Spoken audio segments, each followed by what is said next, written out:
سړی و نیک چې ته نیک سړی الله نه سوال کو چې خدای پاکه یو درې دواګانې را قبول کړي داسې درې دواګانې را قبول کړي چې زه څنګه غواړم د غریب کې سوچو چې یو به ښځې له جنت غواړم بچو له ځان له به غواړم الله ورته الهام په شکل کې اوې پړه کې ور واچوله چې زه ستا درې دواګانې چې ته څنګه وې هغه قبلېږي راغې ښځې ته یې لوی د خدای نیکبخته ښځې ته سره پالل به ښځې ته یې لوی ښځې درې دواګانې به زما قبلېږي ما ته الله پړه کې دا را واچو ښځه ورته وایي دوه ستا یو زما نو ته څه غواړې زه داسې دوا غواړم چې ستا هم پکې خیر دی ښځې په قلار کښېنه دا سوچ کوو چې زه څه غواړم هغسې دعا خدای قبلوي سوچ کوو چې څه غواړو د الله نه او ته چې څه غواړې غواړه خو زه ما دپاره یو سوال وکړه وایي څه سوال وایي چې ما خدای واپس د 14 کالو جینۍ کړي او داسې ښکلې شم چې په دې ټول کلي کې د ما په شان ښکلې څوک نه سړیه ستا به مزې وي چې زه درته ښکلې په دې کور کې ګرځم را ګرځم او د کېړو نه درته ټقار وباسم نو ته به هم خوشحالې ته به هم سور کې دا خو داسې دوا چې زما هم پکې خیر دی ستا هم پکې خیر دی خاوندو ته یې ښځې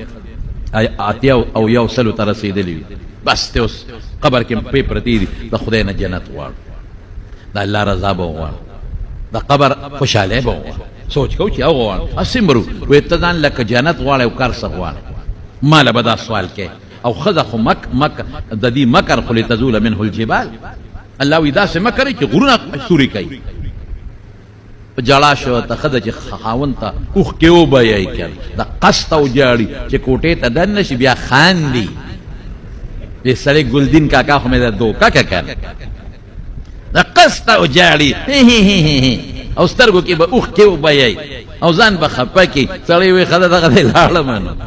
کوټې ته لاړه شي بیا په مخ وباشي او خاندي وایي څنګه مې سړی چپک او دوکه مې خیر وی جلل او جلل شیخ الاسلام صاحب چې دی نو هغه غریب وی دا یو دواره دا به پکې دی ښځې بل خو بس نه غواړي نه نه نه دوی د الله نه غوښتې الله زما دا ښځه واپس پیغله کړه د 14-15 کالو چې مخکې څنګه وه خو د هغې نه چې ښه قشتی الله وعده کړې وه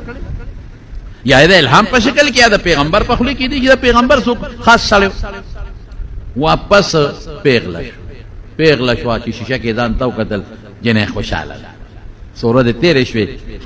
بوډا ته وایي شیخ صاحب ته شیخ الاسلام صاحب داسې کار دی زما ستا نه کېږي ماله طلاق راکړه یا ښځې دا څه نه نه یو ځل مې در سره ځواني زړه کړې ده بیا در سره زړه کړم ته ما ته وګوره ته ځان ته وګوره دې مخ ته دې وګوره دې سپېمو ته دې وګوره دې چیچل غاښونه دې نشته دې لاسونو ته دې وګوره ته اوس ما سره جوړېږي زما پرېږده چې چېته نوجوانه لږ وکړم او ته ځان له چېته بوډی وکړم زه تا سره دوباره ځواني نه شم زړو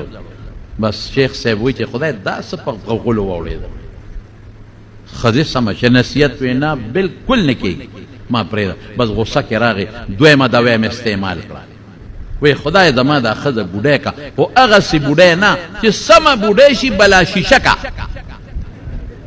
چې دا روزې پرې راوغورځېږي او دا چیچل مخې شي او چیچل لاسونه شي چې دا خلک تیارېږي اخو الله وعده کړې وه امقسې شوه چې شوه او ښځې په شیشه کې ځان ته وکتل اوهو غوبل یې جوړ کړ دا ما نه یې څه جوړ کړل ویم داسې ښې نه نه ما خو در سره ټوقې کولې ته جوړ په ټوق هم نه پوهېدې لاړه رونو پسې رونه یو پسې راوسته رونه راله کوتکو په لاس وی قسم په خدای که دې پرېږدو دا د ازبرګي دی لده چې تجربې زمونږ په خور کې دا د شپې تهجد دی لکې زمونږ خور باندې تجربې کې لیباټري دا ستا لیباټري ده کله ته ځوانه جوړه کله ته بوډا څه شی جوړ کړی دی د کلي ماشومان تېرېږي هغې خو سترګو نظر نه لګي وروځه داسې کې نو په لاره ځي دا څه به لارې ته جوړه کړې ده سرمن دی وباسو فیصله یې ورسره په دې وکړه چې مخکې څنګه بوډۍ وه که نه بس نه ځوانه ښه ده او نه داسې بس هغسې دې شي